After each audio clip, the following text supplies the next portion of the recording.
Okay, so we're going to look at solving a trigonometric equation. So according to the new IB curriculum, this is going to be part of the analysis and approaches route. So if you look at this question here, it says use an algebraic method to solve the equation sine squared x minus 9 cosine x minus cosine squared x is equal to 5. And you're looking for all the possible values of x between 0 degrees and 360 degrees.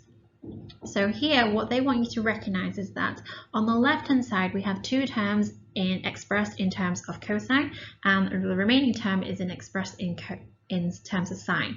So it wants you to think about manipulating and substituting the sine in so you can express it in terms of cosine as well.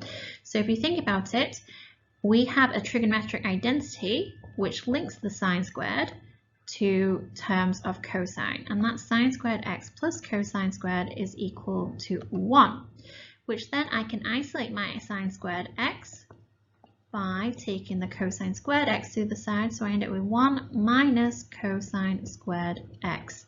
So you can think about now actually substituting all of this for the sine squared x in my original equation. So I now can rewrite it as 1 minus cosine squared x minus 9 cosine x minus cosine squared x is equal to 5. So I'm going to collect my like terms just so that I can tidy up my equation.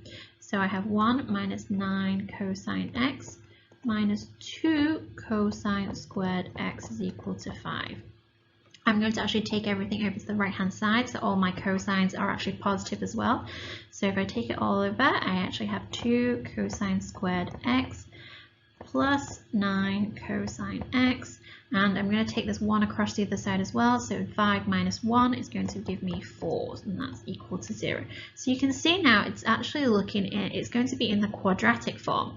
So I can actually factorize to find that cosine x, and then here I have 2 cosine x, so my values would have to be 4 and 1.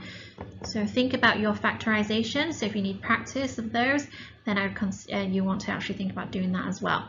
So now here we have two different brackets which we can solve. So in equating them to 0, so we have here. So we have the first one, which is cosine x plus 4 is equal to 0. And we also have one where it says 2 cosine x plus 1 is equal to 0. So if we look at this first one here, cosine x plus 4 equals 0, let's isolate the cosine x to see if I can solve that. So I actually end up with cosine x is equal to minus 4. So if you think about your cosine function, the range of your y values is between minus 1 and 1. But here it's actually equal to negative 4. So that negative 4 is not within the range of a cosine x function. So it means that there is no solution for this one. And the exam actually wants you to recognize that, and you will score a mark for actually saying there are no solutions for this as well. Whereas now on the other side, we have 2 cosine x plus 1 equal to 0. So I can isolate the cosine x and equate that to negative 1. Divide both sides by 2, so cosine x is equal to negative a half. So you can see here it's equating to a negative half, so that's a little bit tricky to do. So just think of it as you want to find the acute angle. So if I find the acute angle of this, I can treat this as if this was a cosine x is equal to a half. So if you think of your trig values, which you should memorize as well, but if not, if I do the inverse function of a half, x should come out as 60 degrees. That's one possible value. That's the acute angle that it could come out as. So now, thinking of my CAS diagram,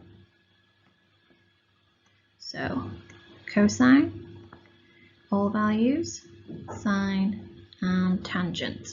So normally, if the value is positive, we would put them into these two quadrants because cosine would be positive and where all values are positive. But we've actually got a negative value now. So we're not putting it into these two quadrants here, we're putting it into quadrants 2 and 3.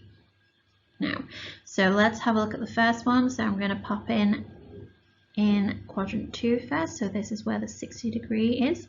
So I'm going to read this angle. So don't forget you want to start reading it from the 0 degrees and going in the anti-clockwise direction. So this one would actually give me an angle of 120 degrees. And then if I try reading them and try filling in the next one, so it's also going to be negative in this quadrant. So here we'll actually end up with 240 degrees. So these are the two possible values of x, 120 degrees and 240 degrees.